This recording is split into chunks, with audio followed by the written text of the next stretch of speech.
Hello, मैं पुष्पेंद्र कौशिक, शासकीय प्राथमिक शाला परसरा पूर्वी से। और आज की ऑनलाइन कक्षा में हम पढ़ेंगे कक्षा 6 विज्ञान कक्षा 6 का अपशिष्ट एवं प्रबंधन।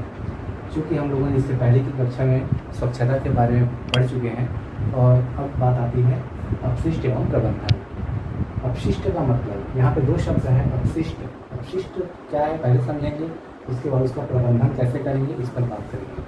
ठीक है, तो आज के जब इस पार्ट में हम पढ़ते हैं अपशिष्ट के बारे में, मनुष्यों के द्वारा या किसी भी जीव जंतुओं के द्वारा जो भी व्यर्थ पदार्थ छोड़ा जाता है।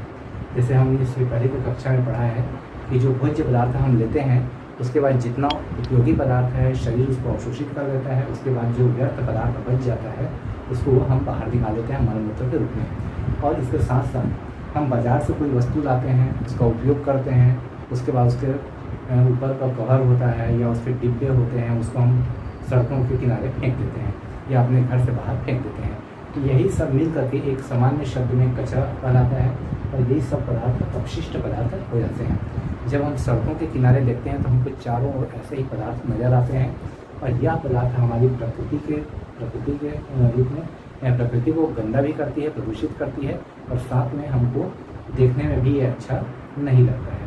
तो अभी चूँकि सरकार की योजना चल रही है कि स्वच्छ भारत अभियान में, तो हमको इस तरीके से जो अपशिष्ट पदार्थ है उसको उचित प्रबंधन सीखना होगा। और जब हम इसको सीख लेंगे तब हम अपनी जीवन में उतार पाएंगे और आगे इस तरीके से हमारा जो शहर है, हमारा गांव है, वो स्वच्छ हो सकेगा। तो चलिए बात करते हैं अपशिष्ट। अपशिष्ट को मैंने जैसे कि बताया कि जो शरीर से निकला हुआ व्यर्थ पदार्थ है या हमारे उपयोग के बाद, जैसे कि मान लीजिए हमने ये बॉटल, पानी का बॉटल लिया, हमने इसमें का पानी पी लिया, उसके बाद ये बॉटल जो बचता है हम उसको क्या करते हैं, सड़क के किनारे फेंक देते हैं। तो यही सारे पदार्थ अपशिष्ट पदार्थ के रूप में सड़कों पर फैले हुए रहते हैं। अपशिष्ट के पदार्थ को जब हम ध्यान से देखें तो हम इसको दो भागों में बांट सकते हैं मुख्य रूप से। पहला होता है निम्नीकृत पदार्थ और दूसरा होता है पहला अनिम्नीकृत पदार्थ होता है और दूसरा निम्नीकृत पदार्थ। ठीक है, अनिम्नीकृत पदार्थ मतलब ऐसा पदार्थ जो प्रकृति में फेंकने के बाद भी वह सड़ता नहीं है। जैसे कि ये पानी का बोतल है, अगर हम इसे फेंक दें बाहर तो यह कई सालों तक पड़ा रहेगा लेकिन ये सड़ेगा नहीं और यह मतलब मृदा को प्रदूषित करता रहेगा, देखने में भी खराब लगेगा। ऐसे बहुत सारे उदाहरण हैं। प्लास्टिक की पन्नियाँ हैं, प्लास्टिक के बॉटल है, कांच के टुकड़े हैं, पत्थर हैं, ईंट के टुकड़े हैं। तो ये सारे पदार्थ कभी भी सड़ते नहीं हैं। ठीक है, तो ये अनिम्नीकृत पदार्थ कहलाते हैं जो कि हमारे आसपास को बहुत गंदा करते हैं। दूसरा है निम्नीकृत पदार्थ। ये ऐसे पदार्थ होते हैं जो इसके विपरीत सड़ जाते हैं। जैसे कि हमारे घर से निकला हुआ कचरा होता है, खास करके किचन से, रसोई घर से। जैसे कि हमने कोई सब्जियां काटी, वो बच जाता है, सड़ी गली सब्जियां हैं या फल हैं या हमारा जो भोजन जो बच जाता है उसको हम क्या करते हैं, सड़कों के किनारे या नालियों के पास फेंक देते हैं। और यही पदार्थ हमारी प्रकृति को गंदा भी करती है, प्रदूषित भी करती है, लेकिन यह पदार्थ कुछ दिनों के बाद सड़ जाती है। जैसे कि मनुष्य का मल मूत्र है, गाय का गोबर है, ये सब निम्नीकृत पदार्थ होते हैं। कुछ समय के बाद ये अपने आप विघटित हो जाते हैं यानी सड़ जाते हैं, इसीलिए इसको निम्नीकृत पदार्थ कहते हैं। ठीक है, तो ये मुख्य रूप से अनिम्नीकृत पदार्थ और निम्नीकृत पदार्थ दोनों मिल करके अपशिष्ट पदार्थ कहलाते हैं जो कि हमारे पर्यावरण में चारों ओर बिखरे हुए हैं और आज की सबसे बड़ी समस्या है। अब समस्या है तो उसको उपचार तो करना ही पड़ेगा। इसके लिए हम प्रबंधन शब्द पर आते हैं। कोई भी चीज़ अगर यहाँ वहाँ पड़ी रहती है तो वो खराब दिखता है देखने में, पर उसे उचित प्रबंधन करके जमा करके रखा जाए तो वह अच्छा भी होता है और इसको पुनः उपयोग में लाया जा सकता है। तो प्रबंधन में हम मुख्य रूप से इसी बात पर ध्यान देंगे, उस पदार्थ को वर्गीकरण करेंगे। वर्गीकरण का तात्पर्य यह है कि जैसे सूखा कचरा है, गीला कचरा है या फिर निम्नीकृत पदार्थ या अनिम्नीकृत पदार्थ है, इसको हम छांट करके अलग कर दें ताकि उचित प्रबंधन इसका किया जा सके। जैसे कि अनिम्नीकृत पदार्थ हैं, जैसे कि पानी का बॉटल। पानी के बॉटल को हम पुनः उपयोग कर सकते हैं। कैसे कर सकते हैं, जैसे कि मैं आपको बता रहा हूँ, ये एक बॉटल है कोल्ड ड्रिंक्स का छोटा सा। अब इसको मैं उपयोग करने के बाद इसमें पुनः इसको साफ करके सौंफ रखने का काम कर रहा हूँ। तो यह इसका चक्रीकरण हो गया। अगर इसी को मैं बाज़ार से इस डिब्बे को खरीदता तो 20-30 रुपये में मुझे मिलता, मैंने इसी का जो बेकार पड़ी हुई वस्तु का उपयोग कर लिया। इस तरीके से हमको और भी कई उदाहरण आपको नज़र आएंगे।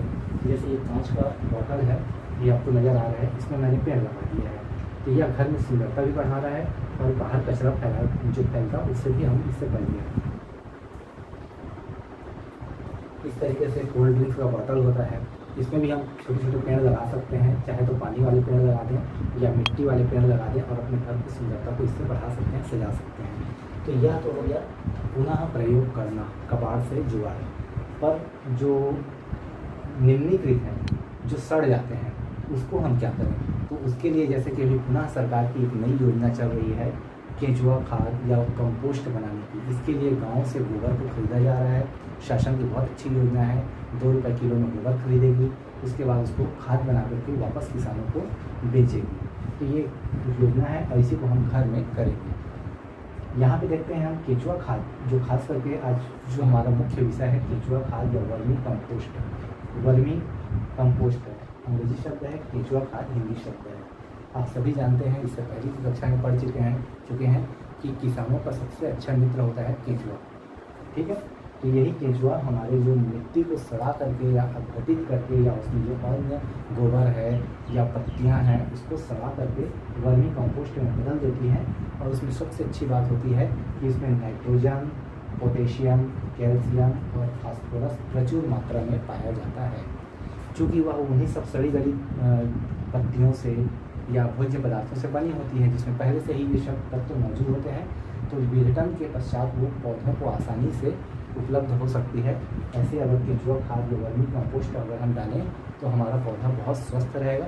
और इसी को बनाने की विधि आज हम आपको बताएंगे, वर्मी कंपोस्ट बनाने की। इसके लिए मेरे को यहाँ से कमरे से बाहर निकलना होगा और चलिए हम चलते हैं हमारे बगीचे की ओर, जहाँ हम सीखेंगे वर्मी कंपोस्ट यानी केंचुआ खाद कैसे बनाया जाता है। ठीक है, जहाँ मैं आपको बताऊंगा कि वर्मी कंपोस्ट कैसे बनाया जाता है। तो चलिए देखते हैं हम लोग। ये है हमारा वर्मी कंपोस्ट जिसको मार्केट से हमने ख़रीदा है और यह लगभग 30 रुपये किलो में हमको मिलता है। अब इसी को हम घर में बनाएंगे अपने बगीचे में, और वह भी बगीचे में जो उपलब्ध हमारे जो सड़े गले पत्तियाँ रहती हैं, गोबर रहता है, उसका उपयोग करते हुए हम इसको बनाएंगे। तो इसके लिए जो आवश्यक पदार्थ होता है मैं आपको बता दूं कि जब हम बगीचे की कटाई छटाई करते हैं तो उसमें इस तरीके से सूखे पत्तियाँ जो मिलती हैं उसका हम उपयोग करते हैं। इसमें हम नीम की पत्ती का उपयोग ज़रूर करेंगे ताकि हमारा कंपोस्ट या कीटाणु रहित बने। ठीक है, तो ये हो गया पत्तियाँ।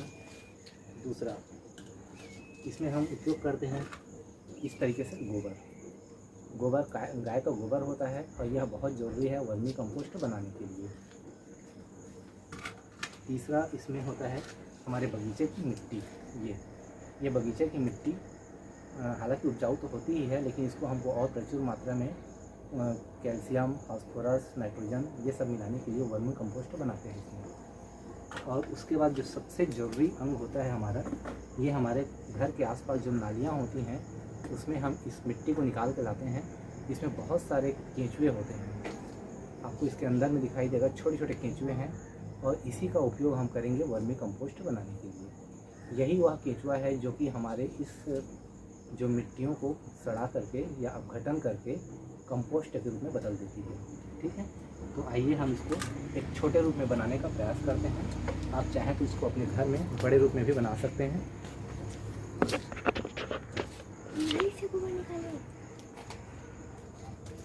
चलिए देखिए, अभी हम इस तरीके से कढ़ाई जैसा ले लेते हैं पात्र हमको, क्योंकि छोटे रूप में बनाना है और इसी में हम सीख जाते हैं। उसके बाद हम इसको बड़े रूप में भी बना सकते हैं। इसमें सबसे पहले हम थोड़ी सी पत्तियाँ नीचे बिछा देंगे इस तरीके से, और उसके बाद इसमें थोड़ा सा मिट्टी डाल देंगे। हमको इसको 2-3 परत में बनाना है। ये हो गया। इसके बाद इसमें गोबर डालेंगे। ये गाय का गोबर होता है जो कि 2 से 3 दिन पुराना होता है। और इसके बाद इसमें इसके बाद इसमें इस तरीके से जो केंचुए का हमने नाली के जो पको लिया है मिट्टी, उसको डाल देंगे। इसमें बहुत सारे छोटे छोटे केंचुए हैं। फिर से हम इसमें थोड़ी सी मिट्टी डालेंगे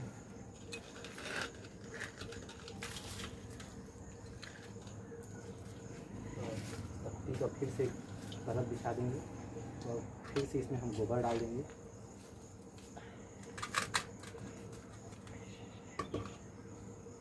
केंचुए को फिर से हम इसमें डालेंगे और ये मिट्टी का एक परत ऊपर में फिर से डाल देंगे। और यही प्रक्रिया हम एक बार पुनः इसको करेंगे। जो बची हुई पत्तियां हैं, गोबर है, इसको भी हम पूरा डाल देते हैं। और ये जो केंचुए का बचा हुआ हिस्सा है ये, और बाकी मिट्टी, इस तरीके से ये एक पीठ तैयार हो जाता है। अब इसको हम थोड़ा सा पानी ज़रूर डाल देंगे ताकि केंचुआ अच्छे से सर्वाइव कर सके, इसमें अपना बढ़ा सके, प्रजनन कर सके और इसको जिंदा कर सके। ये आपको दिखाई दे रहा है, वो छोटे छोटे केंचुए बाहर निकल रहे हैं। इसको हम अच्छे से पानी डाल देंगे।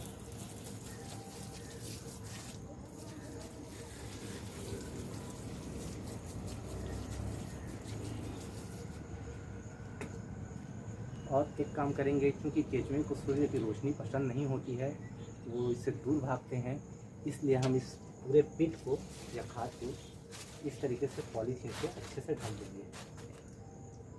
ठीक है, तो इससे क्या होगा, ये इसको अंधेरे मतलब अंधेरा रहेगा और केंचुओं को बहुत अच्छा होता है इसके लिए, और ये जल्दी से वृद्धि कर पाएंगे। और इसको 10 मतलब कुछ दिनों के लिए, लगभग बारिश के दिनों में 1 महीने के लिए किसी अंधेरे स्थान में इसे हम रख देंगे।